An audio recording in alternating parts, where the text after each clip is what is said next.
Քրիստոս առաջ 220-ից 201 թվականներին գահակալած այս արքան նաև Երվանդակերտ դաստակերտն է կառուցել։ Այս շինարարական աշխատանքներով աչքի ընկած թագավորը նաև աչքի ընկել մեկ այլ հարցում։ Քրիստոս առաջ 201 թվականին Հարևան Սելևկյան պետությունը խնդիր է դնում նվաճել Հայաստանը եւ կոնկրետ ռազմական գործողություններ է անցնում։ Նվաճումը լեգիտիմացնելու համար Հայաստան արշավող բանակը ղեկավարում էին հայազգի զորավարներ Արտաշեսը եւ Զարեհը։ Այս արշավանքը ավարտվում է Սելևկյանների հաջողությամբ եւ մայրաքաղաքը պաշտպանվելիս ճակատամարտում զոհվում է Երվանդ 4-րդ վերջինը։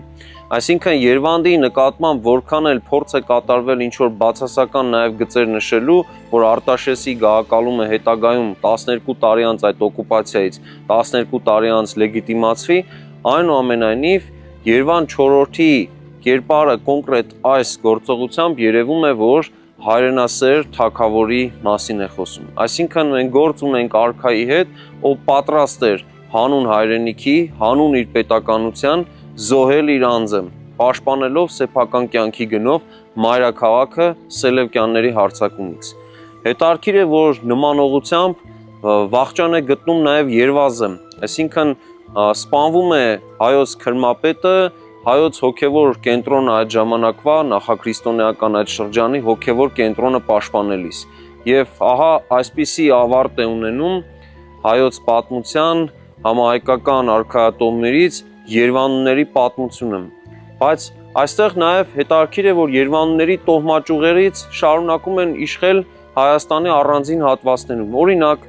Կոմագենեում պահպանվում է Երվանդների մի առանձին տոհմաճյուղ, որոնք դեռ երկար պետք է այստեղ իշխեն, եւ նույնիսկ օրինակ Տիգրան Մեծը Անտիոքոս Կոմագենացուն պետք է շնորհի